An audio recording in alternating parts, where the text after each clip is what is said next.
আসসালামু আলাইকুম। আমি এজি শরীফ। আজকে অনেক দিন পরে একটা ভিডিও নিয়ে হাজির হয়েছি। আজকে লুকটা অন্যরকম না, একটা কৃষক কৃষক ভাব আছে। আসলে কি পুরা ধানের মৌসুম, এর জন্য চিন্তা করলাম আমিও তো একটা কৃষকের ছেলে। তাছাড়া একটু কৃষক কৃষক ভাবটা ভালোই লাগে। যাই হোক, মূল আলোচনায় আসি। মূল আলোচনা হলো, আমি আজকে অনেক দিন ধরে ভিডিও দিতে পারি না, হয়তো সময় পাই না। আর ফেসবুকটা আমার ওরকম পেশা না। তারপরও আপনারা যারা আমার চ্যানেলটারে সাবস্ক্রাইব করছেন বা পেজটারে ফলো দিচ্ছেন তাদেরকে অসংখ্য ধন্যবাদ। যারা দেন নাই অতি শীঘ্রই অবশ্যই দিবেন, আমার ভিডিওগুলো শেয়ার করবেন। তাতে করে যদি আপনি মুরগি বা হাঁস পালন না করেন বা আপনি অনেক ধরনের টিপস যেগুলো আপনি না জানেন, আপনার উপকারে না লাগতে পারে, কিন্তু আপনার শেয়ারের মাধ্যমে অন্যজন জানতে পারবে, যার দরুন অন্যজনের উপকার হবে। তো চলেন শুরু করি আজকের ভিডিও। জিনিস দেখাই, এই যে দেখেন তীব্র গরম। এই গরমের মধ্যে দেখেন মুরগি কোথায় শুয়ে রয়েছে, গাছের নিচে, ঠিক আছে। এখানে একটা স্যাঁতস্যাঁতে ভাব আছে, ইভেন এখানে ঠান্ডা। আরেক কিছু জিনিস দেখাই, দেখেন আমার ঘরের মধ্যে মুরগি, মোটামুটি ম্যাক্সিমাম মুরগি ঘরের ভিতরে, দরজা কিন্তু খোলা, দরজা খোলা, কিন্তু মুরগি ম্যাক্সিমাম ঘরের ভিতরে। এইটার কারণটা কি? এইটার কারণটা হলো, এগুলো হলো আমার দেশি ফাউমি মিক্সড, অনেক মুরগি অনেক হাসি পালি, আপনারা জানেন। এটার কারণটা হলো, দেখেন আমার নিচের ফ্লোরের মধ্যে বালি বিছানো। তো বালি কি করে আপনারা হয়তো অনেকেই জানেন, বা জানেন, যারা জানেন না তাদের জন্য বলি। বালি এমন একটা জিনিস যে প্রচণ্ড গরমের মধ্যে অনেক গরম, মানে তাপ নিয়ে বালি আগুনের মতো গরম হয়ে যায়। আবার যদি ঠান্ডা পায়, যারা রাত্রে মরুভূমির মধ্যে আরব কান্ট্রিতে থাকেন তারা জানেন যে সকালে খালি পায়ে পাড়া দেওয়া যায় না, পায়ে ঠসা পড়ে যায়, কিন্তু রাত্রে কইরা ওইখানে যেমন বরফ পড়ে, শীতের কারণে কম্বল নিয়ে ঘুমাইতে হয়, এরকম অবস্থা। যারা আরব কান্ট্রিতে থাকেন, মরুভূমির দেশে থাকেন, তারা জানেন। এই যে দেখেন এখানে আমার পিছনে একটু স্যাঁতস্যাঁতে ভাব আছে। আমাদের বাসায় আল্লাহর রহমতে অনেক গাছ আব্বাই লাগাইছে এবং এখনও আছে। আপনারা দেখেন আমাদের গাছের কোনো অভাব নেই, আমাদের বাড়ি বাগান বাড়ির মতো অনেক গাছ। তো দেখেন এখানে স্যাঁতস্যাঁতে একটা ভাব আছে, ছায়া প্লাস এখানে বালি দেওয়া, প্লাস এখানে এই আপনার ট্যাঙ্কি বইরা তারপরে পানি পড়ে। তো পানি পড়ার কারণে এখানে আপনার একটা স্যাঁতস্যাঁতে ভাব তৈরি হয়, এখানে এসে মুরগি শুয়ে থাকে। তো আপনাদের যারা এই মুরগি ছাইরা পালন করেন, দেশি মুরগি হোক যে কোনো মুরগি হোক, যদি ছাইরা পালন করেন আমার মতো, বালি বিছায় দিবেন এবং গাছের নিচে দিবেন।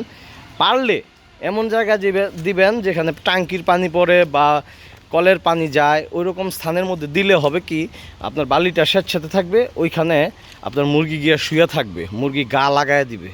কারণ প্রচণ্ড গরম, মানুষ টিকার মতো না, সেই জায়গার মধ্যে মুরগি তো একটা মুরগি, কিন্তু বালির একটা স্তূপ। এখানে কিন্তু কোনো মুরগি নেই, কারণ এখানে রোদ পড়ে, রোদ্রের মধ্যে প্রচণ্ড বালি গরম হয়ে থাকে, সুতরাং এখানে কোনো মুরগি নেই। আরেকটা স্থান দেখায়, এই যে দেখেন আমাদের বাসা সিঁড়ির নিচে, দেখেন সিঁড়ির নিচে সবগুলা টেস্টি ব্রয়লার বলেন, তারপর আপনার এই টাইগার বলেন, সব মুরগির বাচ্চা এই যে দেখেন সিঁড়ির নিচে। সিঁড়ির নিচে কোন জায়গায়? সিঁড়ির নিচে আমাদের একটা ছোট একটা, আগে মায়ে মুরগি পালতো, ওইখানে একটা থুম আছে, থুম বলি আমাদের গ্রামের ভাষায়। দেখেন এই থুমের ভিতরে ছাই দেওয়া, এখানে এসে সব মুরগি জ্বর লাগিয়ে রয়েছে। তো এই জ্বর লাগিয়ে থাকার কারণ হইল যে থুমের নিচে প্রচণ্ড ঠান্ডা থাকে এবং ছাই দেওয়া যেহেতু, সুতরাং এখানে ঠান্ডা অবশ্যই আছে, এর জন্য এখানে আপনার মুরগি এসে বসে থাকে। আর মুরগির অবশ্যই পর্যাপ্ত পানি দিতে হবে, আপনার পর্যাপ্ত পানি, অনেক পানি দিতে হবে। যদি পানি না দেন তাইলে আপনি মনে রাখবেন আপনার মুরগি অবশ্যই অসুস্থ হয়ে যাবে, অবশ্যই অসুস্থ হবে। আর হাঁসের ক্ষেত্রে আমি বলি, যারা রাজহাঁস পালন করেন বা যে কোনো ধরনের হাঁস পালন করেন, আমি জানি না সবাই আমার সাথে একমত হবে কি না, কারণ সবার একরকম না, সবার মত একরকম হবে না, এটাই স্বাভাবিক। তো যারা হাঁস পালন করেন তাদের ক্ষেত্রে আমি বলবো যে হাঁসের এখন খাবার কম দিবেন, প্রাকৃতিক খাবারটা বেশি দেওয়ার চেষ্টা করবেন। যেমন আমি গত 4 দিন ধরে আমার বাসার মধ্যে একটা ধান নাই, টোটালি আমি রাজহাঁসের কোনো খাবার দিই না, শুধু ঘাসের উপরে বাচ্চা আছে। এটা দ্বারা আমার 2 ধরনের উপকার। 2 ধরনের কেমন? যেমন ধরেন হাঁস শুকায় যাবে, হাঁস শুকায় গেলে হবে কি আপনার, যেহেতু আমি আলহামদুলিল্লাহ এবার প্রচুর বাচ্চা উৎপাদন করছি, তো হাঁসের আমার অনেক ধরনের ভিটামিন খাওয়াতে হয়েছে। তো ভিটামিন খাওয়ানোর ফলে অনেক সময় হাঁসের মধ্যে এক্সট্রা কোলেস্টর বা এক্সট্রা আমরা গ্রামের বসে যে শরীরে তেল হয়ে যায়। তো তেল হয়ে গেলে হবে কি, তখন আপনার স্ট্রোকের সম্ভাবনা থাকে 80%। তো যখন খাবার কম দিব, প্রাকৃতিক খাবার খাবে, সে ঘাস খাবে, ঘাসের মধ্যে অনেক ধরনের ভিটামিন আছে, প্লাস আপনার ঘাসের মধ্যে প্রচুর পানি আছে।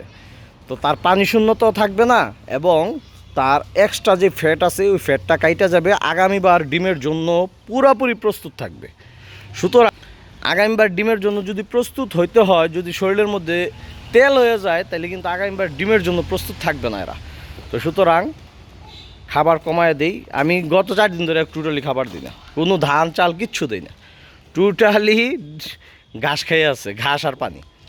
তো এটা অনেকের মত, আমার বিমত হইতে পারে, অস্বাভাবিক কিছু না, সবার মত একরকম না। আমি এইভাবে পালি, আপনার পালতেও পারেন বা আপনি নাও পালতে পারেন, আপনার মত হইতেও পারে, না হইতে পারে, এটাই স্বাভাবিক, সবাই একরকম না। তো আমি এইভাবে পালতাছি, আমার উপকার হইতেছে, আপনার হইতে নাও পারে। আর যদি আমার কোনো ভিডিওর মধ্যে ভুল ভ্রান্তি হয়ে থাকে অবশ্যই কমেন্ট করবেন। আর যেহেতু পুরা মানে যতই রোদ থাকুক, দেখেন আমি যখন গ্রাম অঞ্চলে বাইরে হই, আমরা তো আহামরি শহরে থাকি না, আমরা গ্রামেই থাকি। তবে একটা বিষয় কি, তারপরও গ্রামের তুলনায় অনেকটা শহর।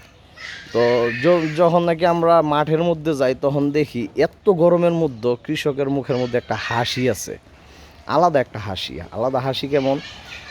যেমন ধরেন মায়েরা জিজ্ঞেস করছি, মা ধান লইতে কেমন লাগে?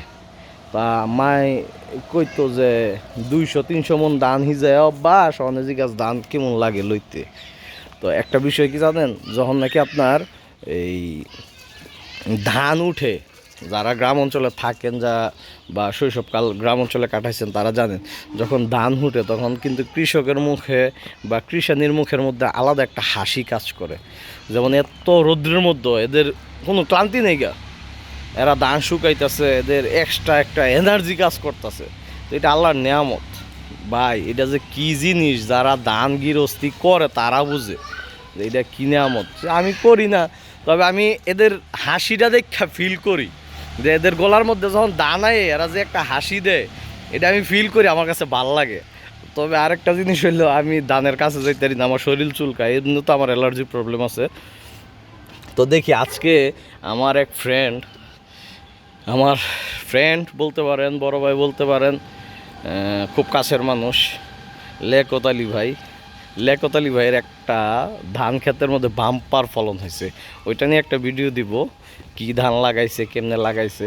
বাম্পার ফলন বলতে আমি মানে এর ক্ষেতের মধ্যে আল্লাহ একটা রহমত ডাইলা দিছে, এমন ধান আমার জীবনে আমি দেখছি না।